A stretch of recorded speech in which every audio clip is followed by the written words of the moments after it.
सभी को नमस्कार। आज हम एक ऐसा टॉपिक लेने वाले हैं जो बिल्कुल यूनिक है। मतलब नए लोग इससे कनेक्ट हो जाएंगे, पुराने लोग इससे कनेक्ट हो जाएंगे, साधु महात्मा लोग कनेक्ट हो जाएंगे, ज्योतिष के लोग कनेक्ट हो जाएंगे, युवा पीढ़ी कनेक्ट हो जाएगी। तो आज हम बात करने वाले हैं प्रेम का। ठीक है, वैसे मैं पहले भी बहुत सारे वीडियो बना चुका हूँ इस तरह से। ठीक है, लेकिन आज कुछ यूनिक है, आज कुछ अद्भुत है। तो प्रेम की बात करने से पहले है ना, हम समझेंगे कि आज प्रेम को एक विशेष टॉपिक पे बात करने वाला हूं। और वो टॉपिक का नाम है शुक्र। और शुक्र से जुड़ी हुई ऐसी अद्भुत बातें जो आपने और हमने आमतौर पे अनुभव का ही विषय होता है। ये पढ़ा नहीं जा सकता। हम कहते हैं कि भैया हमने पढ़ लिया है, पोथी पढ़ ली है और हम शुक्र के बारे में कुछ बताने लग जाएंगे। तो ये मैं समझता हूँ कि शुक्र तो आपके भीतर का विषय है ना, नहीं पढ़ाया जा सकता। इसी को ज्योतिष शास्त्र इंटरनल प्लैनेट बोलता है।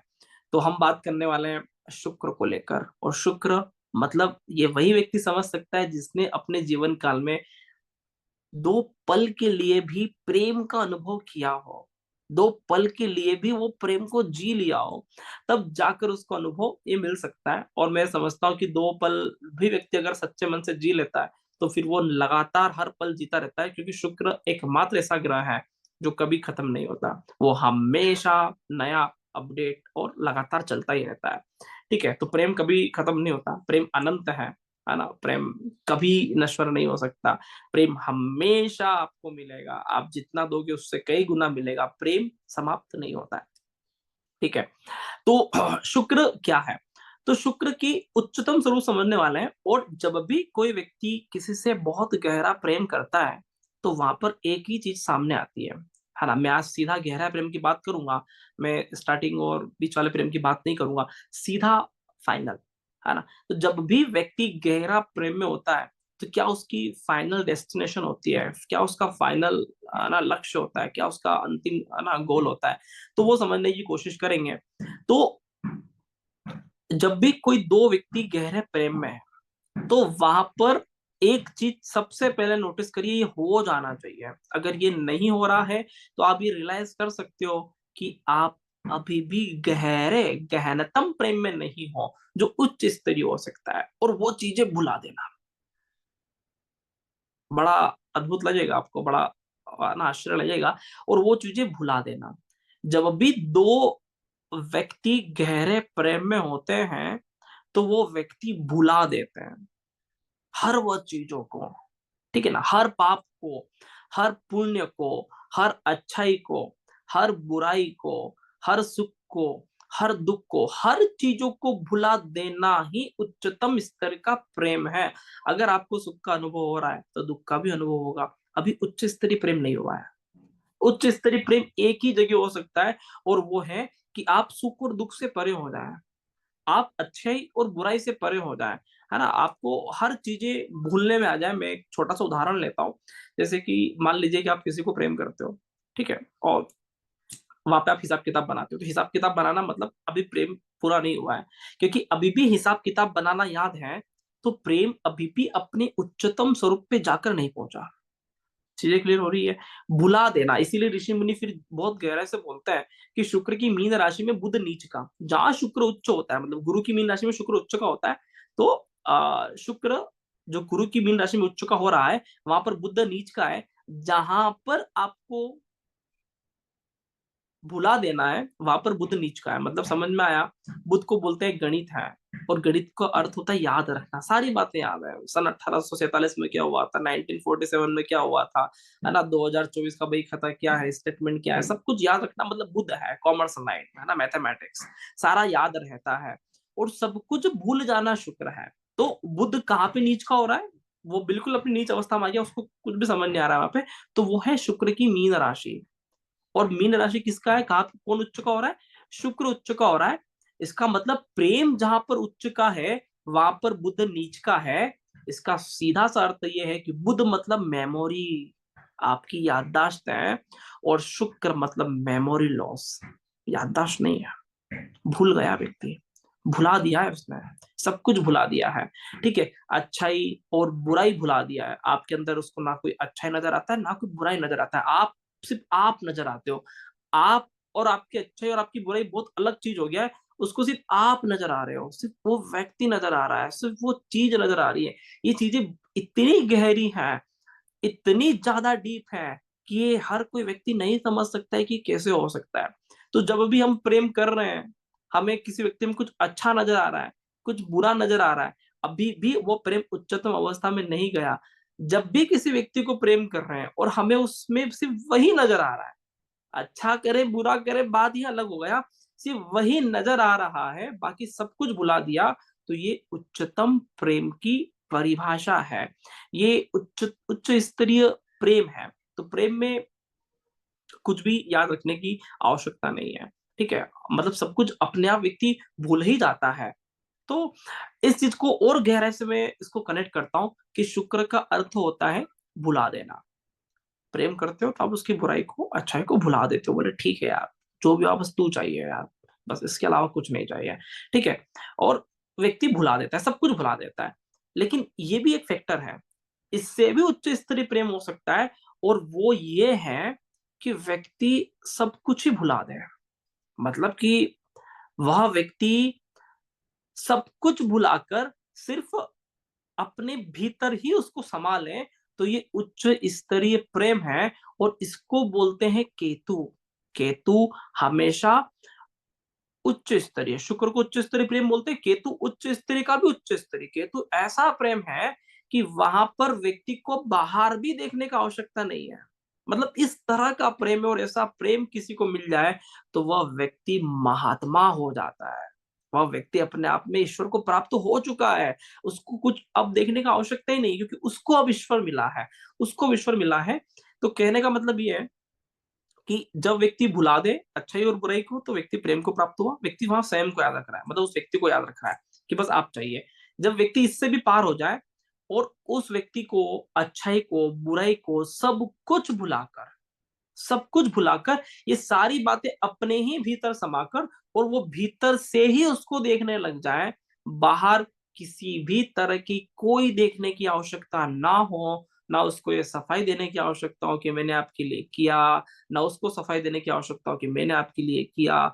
जब व्यक्ति इन सारी चीजों से मुक्त हो जाता है, तो व्यक्ति सिर्फ भीतर से ही अनुभव करता है। और ऐसा प्रेम अलौकिक है। बाहर की चीजें तो मिट सकता है यार, भीतर का तो मिट ही नहीं सकता, अमिट हो गया है। भीतर बस जाना उच्च स्तरीय श्रेणी का प्रेम है। और इसी को बोलते हैं केतु। और रामायण ज्योतिष हमेशा बोलता है कि केतु हनुमान है, और हनुमान के सीने में राम है। तो हनुमान को बाहर राम को देखने की आवश्यकता ही नहीं पड़ता था। वो जब भीतर प्रकट हुए, जब भीतर देखा उन्होंने, राम और सीता का उनको चेहरा दिख जाता था। जब लव कुश कांड हो रहा था, है ना, तो लव कुश, है ना, सारी राम जी की सेना को परास्त कर रहे थे, लक्ष्मण जी को भी परास्त कर दिया, है ना, भरत जी को भी कर दिया। फिर हनुमान जी गए वहां पे, बोले हो क्या रहा है यार, उसका मामला क्या है।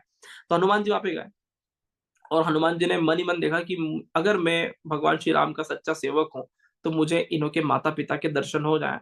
और जैसे ही भगवान श्री राम को, उनके माता पिता, भगवान श्री हनुमान को, है ना, लव कुश के माता पिता के दर्शन हुए, तो वहां पे स्वयं राम और सीता के दर्शन उन लोगों को हृदय में हो गया। उनको समझ में आ गया कि ये मेरे प्रभु के, मेरे स्वामी के पुत्र हैं। तो वहां पर ये जो भीतर का जो हृदय है ना, वो ये हनुमान जी के पास है। ये भीतर से वो देख पाए, और वहां पर वो स्वयं बंदी बनने के लिए तैयार हो गए, बोले हमें बंदी बनना भी पसंद है, ठीक है। तो जब व्यक्ति भीतर से कनेक्ट हो जाता है, तब व्यक्ति बंदी बनना भी पसंद करता है। व्यक्ति चाहता है कि आप हमें किडनैप कर लीजिए, है ना। तो ये, है ना, मतलब बोलते हैं ना, प्रेम में लोग बांध देते हैं। अरे प्रेम में बांधने का सवाल नहीं है, प्रेम में व्यक्ति बंधना ही चाहता है। प्रेम में व्यक्ति किडनैप होकर रहना ही चाहता है, व्यक्ति खुद इतना पागल हो जाता है। तो ये चीजें ध्यान रखें। और बंधन हमेशा इंटरनल होता है, बाहरी स्वरूप से उसको कोई नहीं बांध सकता, सारे काम करेगा, लेकिन वो तो भीतर से ही बन चुका है। तो ये बहुत गहराई से अनुभव करने की बात है कि जब भी उच्च स्तरीय प्रेम हो रहा है, वहां पे शुक्र का भी रोल नहीं है। वहां पे शुक्र का भी रोल नहीं है। हाँ, भौतिक जीवन के लिए हो सकता है कि भैया हम भुला दिए चीजों को, है ना, मैथमेटिक्स भूल गए, सारा कुछ भूल गया, एक लेवल तक हो सकता है। लेकिन अभी भी प्रार्थना स्वीकार नहीं हुआ है। प्रार्थना तो तब ही स्वीकार होगा कि जब वह व्यक्ति को भी भुलाकर आप अपने भीतर ही समेट लीजिए, उस व्यक्ति को अपने भीतर ही स्थापित कर लीजिए। आपको उससे मिलने का बाहरी स्वरूप में आवश्यकता ही शेष नहीं रहा, और रोज भीतर से ही मुलाकात हो रही है। यह उस लेवल का प्रेम है कि अब ईश्वर ही आप बन गए हो, ईश्वर ही आपके भीतर समा गए हैं। अब ईश्वर और आप में कोई भेद नहीं है, आपको और भगवान में कोई अंतर ही नहीं है। भक्त और भगवान एक हो चुका है। ये वही व्यक्ति कर सकता है जहाँ शुद्ध रूपे असीम भक्ति उस व्यक्ति के प्रेम में चली जाए। कोई बाहरी दर्शन की आवश्यकता नहीं है। भगवान श्री कृष्ण ने अनुभव किया। कृष्ण राधा को बहुत प्यार करते थे, राधा कृष्ण को बहुत प्यार करती थी, भीतर राधा समा गई। भगवान श्री राम ने अनुभव किया। हर बड़े बड़े साधु संतों ने भी इस तरह का अनुभव किया है कि वो अपने गुरुओं को, अपने भगवान को बिल्कुल भीतर समा लिए, तब ही जाकर वो कुछ अच्छा कर पाए। तो ध्यान रहे, उच्च स्तरीय प्रेम मतलब भूल जाने की कला, स्वयं को जानने की कला ज्योतिष है, और भूल जाने की कला ही प्रेम है। आप हिसाब किताब, सुख दुख, पाप पुण्य सब कुछ भूल जाएं, ये प्रेम है। चीजें क्लियर हो रही है? और आप सब कुछ ही भूल जाए, उस व्यक्ति को भी भूल जाए, और उसके उसकी आत्मा को अपने आत्मा में समाहित कर ले, ये उच्चतम श्रेणी का प्रेम है। यहाँ पर व्यक्ति ऐसा मुक्ति पाता है कि उसको किडनैप करने का सवाल नहीं, उसको कोई हरा नहीं सकता, उसको कोई बंदी नहीं बना सकता। ठीक है, वो व्यक्ति जब चाहे उस व्यक्ति से मिल सकता है, उस प्रेम को अनुभव कर सकता है। तो ये जितने भी बाहरी स्वरूप के प्रेम है ना यार, ये सब टेम्परेरी है, ये सब अमीट है, ये सब खत्म हो सकते हैं, ये सब एक शुरुआती स्टेज की प्रेम है। मतलब मैं तो आज उच्चतम प्रेम की ही बात कर रहा था, और वहां पर भी मैं ये बात कहना चाहूंगा कि ये भी एक, है ना, अस्थाई प्रेम है। ठीक है, उच्चतम और अनंत और गहरा प्रेम तो आपके भीतर समा जाने की ही कला है, और सब कुछ भुलाकर भीतर वह व्यक्ति को संभाल लिया, ये प्रेम अलौकिक होता है। और इसलिए बोलते हैं कि माता भगवान होती है, क्योंकि माता 9 महीने तक गर्भ में अपने शिशु को भीतर समा के रखती है ना, भोजन देती है, ठीक है, आत्मा से कनेक्ट करती है। तो माता ने, हर जो भी माता है, तो उन्होंने 9 महीने तक ये चीजों का अनुभव किया है। प्रकृति ने ये वरदान दिया है कि आप ये 9 महीने का अनुभव कर सकते हो, पुरुष नहीं कर सकता। और इसलिए आपने देखा होगा कि पुरुष बहुत ज्यादा भक्ति भाव, आध्यात्म, माला जपना, सांसारिक से मुक्त हो जाना, अधिकतर पुरुष ही बाहर गए हैं, है ना, भगवान को खोजने, क्योंकि उनके साथ वो चीजें नहीं है, इसलिए वो खोजने जाते हैं। इसलिए पुरुष बहुत अच्छे से प्रेम को अनुभव करता है, क्योंकि उसके पास प्राकृतिक रूप से वो चीजें नहीं है। और जब भी हमारे पास चीजें नहीं होती तो हम भागते हैं, और पुरुष भागता है। ठीक है, इसलिए पुरुष प्रेम के पीछे भागता है। इसलिए पुरुष शुरुआती स्टेज में लड़की के पीछे भागता है, फिर प्रेम के पीछे भागता है, काम वासना के पीछे भागता है। ठीक है, फिर उसको प्रेम मिल जाता है तो उसके पीछे भागता है, फिर उसके लिए गुलाम बन जाता है। ठीक है, उसके बाद नहीं समझ में आता है तो फिर वो भूल जाता है। ठीक है, उसलिए भूल कर भी वो सारे काम करता रहता है, वहां पर भी नहीं समझ में आता है, तो फिर जाकर वो विरह में जाता है। और विरह में जाने के बाद वो उस चीज को अपने अंदर समा लेता है, और उसके बाद वो प्राप्ति होती है। तो पुरुष का प्रेम बहुत अलग है, क्योंकि वो पुरुष लगातार भागने की कोशिश कर रहा है, जो चीज हमारे पास नहीं है वहां हम भागने की कोशिश कर रहे हैं। और महिलाओं के साथ बहुत अलग है, क्योंकि महिलाओं के साथ वो प्राकृतिक रूप से वो चीजें हैं, वो अनुभव कर सकती है। वो 9 महीने प्रकृति ने ऐसा मौका दिया है, ऐसा वरदान दिया है कि 9 महीने में माताएं वरदान, है ना, उस चीज को प्राप्त कर लेती है। तो ध्यान रहे कि भीतर समा जाने की कला, और भीतर समा जाने के बाद, है ना, भुला देने की कला, ये प्रेम है, ये बहुत अलौकिक प्रेम है। और मैं आशा करता हूँ कि ये चीजें आप समझ पा रहे होंगे, क्योंकि कई बार होता ऐसा है कि जिस दृष्टि से मैं देख पा रहा हूँ, संभवतः उस दृष्टि से आप रिलेट ना कर पाओ, आपका दृष्टि का ओरा कुछ और हो, है ना, और मैं कुछ और दृष्टि से देख पा रहा हूँ। लेकिन फिर भी आप इसको भीतर मन से कनेक्ट करेंगे, आप जिससे प्यार करते हैं, तो वहां पे आपको ये चीजें अनुभव होगा। और रामायण आपके लिए इसके लिए उदाहरण है, हनुमान जी इसके लिए उदाहरण है कि उन लोगों को कैसे कनेक्ट होता था। तो मैं आशा करता हूँ कि आपको ये चीजें समझ में आ रहा होगा। बहुत बहुत धन्यवाद। नमस्कार, जय श्री राम।